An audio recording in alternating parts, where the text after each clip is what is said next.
नमस्कार दोस्तों। बहुत सारी विचारधाराएं हिंदी साहित्य में हैं। आधुनिक हिंदी साहित्य में, चाहे वो भारतेंदु युग हो, द्विवेदी युग हो, छायावादी युग हो या प्रगतिवाद, प्रयोगवाद, बहुत सारी विचारधाराएं हैं। लेकिन आज हम जिस कवि के जीवन परिचय के बारे में बात करने वाले हैं वह प्रगतिवाद के श्रेष्ठतम कवियों में से एक हैं। जी हाँ दोस्तों, हम बात करने वाले हैं कवि केदारनाथ जी के बारे में। केदारनाथ जी के जीवन वृत्त के बारे में बात करें इससे पहले मेरा एक निवेदन है कि यदि आप इस चैनल पर नए हैं तो चैनल को सब्सक्राइब कर लें और घंटी को भी प्रेस कर लें। और अब बात करेंगे अग्रवाल जी के जीवन परिचय के बारे में। जन्म हुआ था 1911 ईस्वी को उत्तर प्रदेश के बांदा जिले का कमासिन नामक गांव है वहाँ पर। और वे बचपन से ही बहुत मनमौजी स्वभाव के थे। आपने कमासिन में प्रारंभिक शिक्षा पूरी की, मतलब अपने गांव में।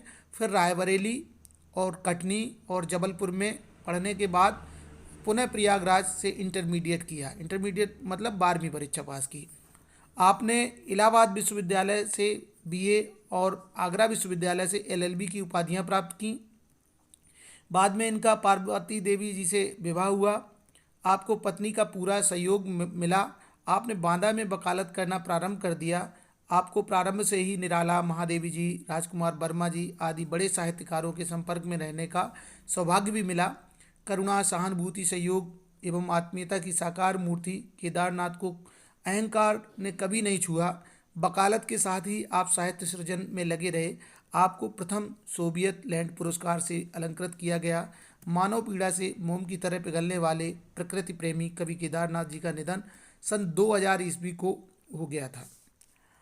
बड़े स्वभाव के बारे में बात करें तो सहज, सरल और स्पष्टवादी स्वभाव के केदारनाथ अग्रवाल जी प्रारंभ से ही साहित्य अभिरुचि के थे।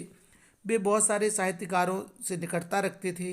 निराला जी, रामविलास शर्मा जी से उनकी अधिक निकटता रही, जिसका प्रभाव उनके साहित्य पर भी रहा। किशोरावस्था से ही साहित्य सृजन करने वाले केदारनाथ जी ने किसी कवि का अनुकरण नहीं किया। उन्होंने सहानुभूति को सहज अभिव्यक्ति दी।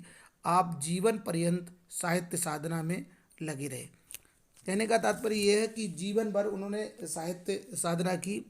यहाँ पर ये बातें जो नोट करने वाली है, जानने वाली हैं कि उनका जन्म हुआ तो 1911 में बांदा जिले का एक गांव है कमासिन, वहाँ पर। और उनकी शिक्षा मध्य प्रदेश में और उत्तर प्रदेश दोनों में हुई। कटनी और जबलपुर मध्य प्रदेश में है, बाकी उत्तर प्रदेश में एजुकेशन हुई। और निधन हुआ था 2000 ईस्वी में। अब बात करेंगे, चूँकि उनका पेशा वकालत था और इसके साथ साथ साहित्य सृजन भी करते रहे, तो साहित्य सृजन उन्होंने कौन कौन सी रचनाएं की हैं उनमें केदारनाथ अग्रवाल जी ने पर्याप्त साहित्य की रचना की। प्रारंभ में वे छोटी छोटी कविताएं लिखते रहे, फुटकर कविताएं लिखते रहे, लेकिन सन 1965 में आपका फूल नहीं रंग बोलते हैं कविता संग्रह प्रकाशित हुआ। फूल नहीं रंग बोलते हैं। फिर युग की गंगा, नींद के बादल, लोक और आलोक, पंख और पतवार, हे मेरी तुम, कहें केदार खरी खरी, कहें केदार खरी खरी, अपूर्वा, बोले बोल अबोल आदि आपकी प्रमुख चर्चित रचनाएं रही हैं। यद्यपि ये वकालत का काम करते थे, इनका जो पेशा था वो वकालत था, लेकिन उसके साथ साथ ये लिखना भी जारी रखते रहे, छोटी छोटी रचनाएं। लेकिन काफ़ी देर से इन्होंने बड़ा काव्य संग्रह लिखा था जिसका नाम था फूल नहीं रंग बोलते हैं। तो इस तरह से इनकी ये जो प्रमुख रचनाएं थी उनके बारे में बात की। केदारनाथ जी के काव्य भावों की अनुभूति की स्वाभाविक अभिव्यक्ति हुई है। उनका जो भाव पक्ष है वो यथार्थवादी है पूरी तरह से।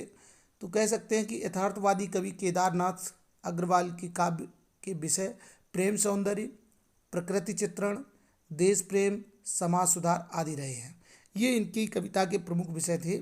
चाहे वो प्रेम सौंदर्य की बात हो, प्रकृति चित्रण की हो या राष्ट्रीयता की भावना हो।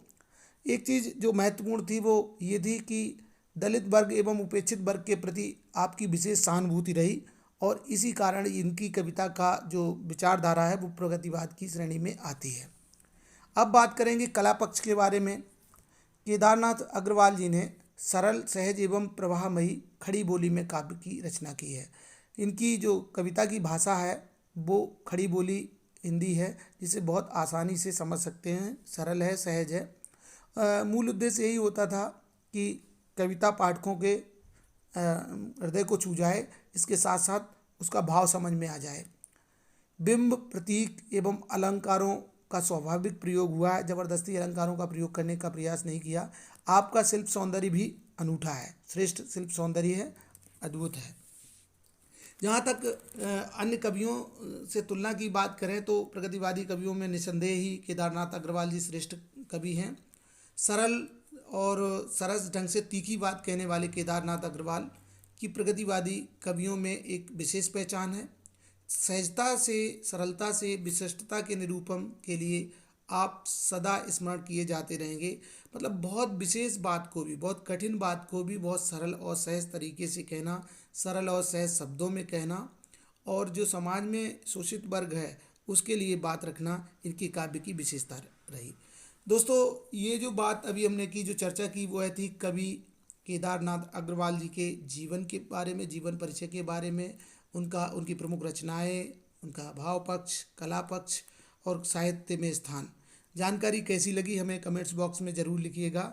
वीडियो देखने के लिए धन्यवाद। पुनः निवेदन है, चैनल पर नए हो तो चैनल को सब्सक्राइब